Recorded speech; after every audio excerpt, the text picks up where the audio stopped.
মাননীয় মুখ্যমন্ত্রীর বক্তব্য শুনে হাসবো না কাঁদবো না চুপ থাকবো, আমি কোনোটাই ঠিক করতে পারছি না।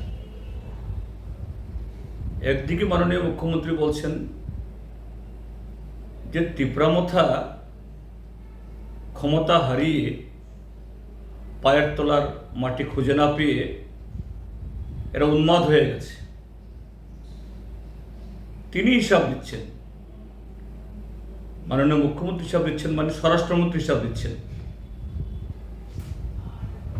গত 1-1.5 মাসে 40টির বেশি এরকম হিংসাত্মক ঘটনা ঘটিয়েছে। হ্যাঁ, ঘটনা ঠিক। মন্ত্রীর উপর আক্রমণ হয়েছে, প্রার্থীর উপর আক্রমণ হয়েছে, পুলিশের উপর আক্রমণ হয়েছে, আর সাধারণ মানুষ তো রক্তাক্ত হয়েছেনই। তো সেই জায়গায় তিনি বলছেন তিপ্রামথা এরা উন্মাদ হয়ে গেছে, তারা গণতন্ত্র মানে না, আইন শৃঙ্খলা তারা এটাকে মেনে চলতে রাজি নন। এবং এইভাবে যখন অন্যায়ভাবে তিপ্রামথা যখন কোনো ঘটনা করেছে, আমি বিরোধী দলনেতা শুধু না, একজন নাগরিক হিসাবেও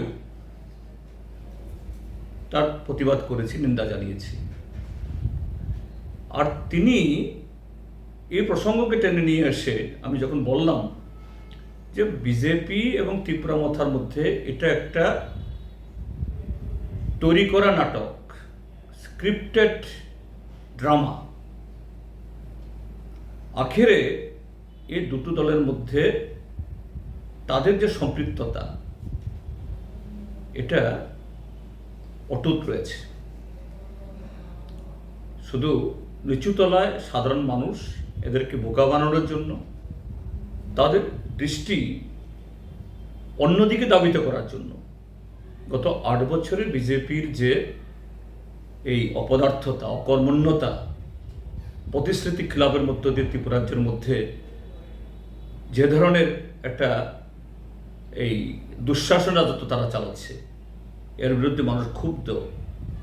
এটাকে আড়াল করার জন্য অন্যদিক থেকে প্রতি 6 মাস অন্তর অন্তর গোলপোস্ট চেঞ্জ করে নতুন নতুন স্লোগান তোলে, কখনো গ্রেটার ত্রিপুরা ল্যান্ড, কখনো নো কম্প্রোমাইজ, কখনো এই কনস্টিটিউশন সলিউশন, কখনো ত্রিপুরাসা অ্যাকর্ড, কখনো ত্রিপুরাসা মুখ্যমন্ত্রী, কখনো ওয়ান নর্থ ইস্ট, এখন সর্বশেষ জাতি পাওয়ার,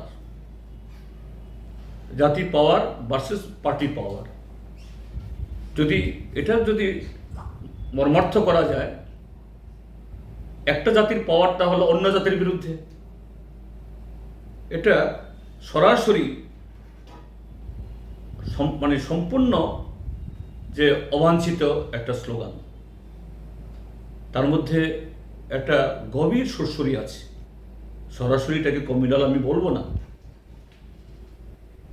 তো এগুলি আমরা যখন বলছি বা পাবলিক দেখছে, তিনি এটার বিরুদ্ধে যখন আমরা বলছি, তখন তিনি বলছেন যে না, আমাদের মধ্যে ঝগড়া, সেই ঝগড়ার ফাঁকে বিরোধী দলনেতা বা সিপিআইএম ক্ষমতা দখলের জন্য উৎপেতে আছে। সিপিআইএম কখনো এরকম পেছন দরজা দিয়ে অন্যায় পথে ক্ষমতা দখলের জন্য লড়াইতে হয় না। সিপিআইএম মানুষের স্বার্থে, গণতান্ত্রিক পদ্ধতিতে এবং সততা এবং সমস্ত ধরনের জনগণকে সামনে রেখে, সাক্ষী রেখে আমরা যেমন সমস্ত প্রতিকূলতার বিরুদ্ধে লড়াই করি, ক্ষমতা প্রশ্ন যখন আসে সেই ক্ষেত্রেতেও আমরা পেছনে দরজা দিয়ে কোথাও এইভাবে কাপুরুষের মতো ক্ষমতা করতে চাই না।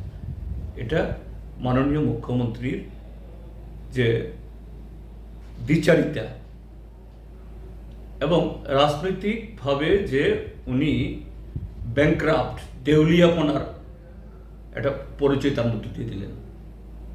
এর সাথে তিনি আবার বলছেন, বিধানসভাতে আমি তাদের এক বিধায়কের নেতৃত্বে সরকারি জায়গা দখল করে প্রাকৃতিক যে ছড়া বন্ধ করে বহু কোটি টাকার জমি আত্মসাৎ করছে, সেখানে তিনি পবিত্র বিধানসভায় দাঁড়িয়ে বলছেন আমি বন্ধ করব, আইনগত ব্যবস্থা গ্রহণ করব।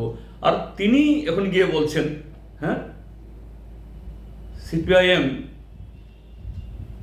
এই সমস্ত খুঁটিনাটি এগুলি খোঁজখবর করে আমাদেরকে ঘায়েল করার চেষ্টা করছে। এটা কেমন ধরনের বিচারিতা?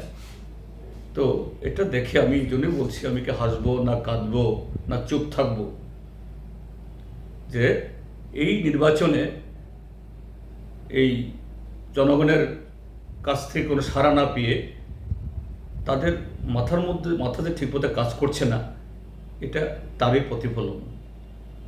এটাই বোধহয়, যদি কোনো শব্দ প্রয়োগ করতে হয়, বোধহয় এটাই ঠিক হবে।